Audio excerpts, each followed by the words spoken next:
The execution date for Rodney Reed has been set.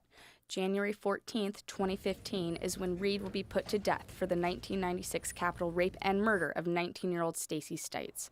Reed's defense says more DNA testing is their only hope in saving his life. There are certain pieces of evidence that, if tested, we believe will reveal the identity of the perpetrator. Limited DNA testing was granted in court on Monday. Bryce Benjett, Reed's lawyer from the Innocence Project, argues more needs to be done. There's necessary proceedings in a DNA motion. If there's necessary proceedings in a writ of habeas corpus, a judge can modify or withdraw a date. Benjett says if Reed's case were tried today, every piece of evidence would be tested. We are 19 years since the death of Stacey Stites, the victim in this case. We've had 16 years of continuous litigation. I hardly think that setting an execution date after 16 years of continuous litigation is premature. The state argues this case has gone on for too long, and the Fifth Circuit Court of Appeals has rejected Reed's defense in their appeal for a new trial.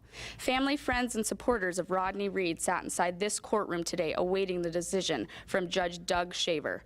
It is hereby ordered by this court that you, Rodney Reed, having been adjudged guilty of capital murder, shall at some time after the hour of 6 p.m. on the 14th day of January 2015, be put to death. Reed's family and supporters are joining together to strengthen the fight to get him off death row. If you could say anything to Rodney right now, what would you say? I tell you, brother, I love you, I believe in you, and I will not forsake you. I am going to be there with you until the end, until you come home, because we're going to bring you home. That's what I'm letting you know. We're going to bring you home.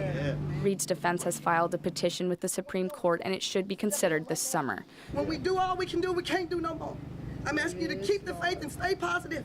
For now, one DNA test will decide the fate of Rodney Reed and possibly proclaim his innocence.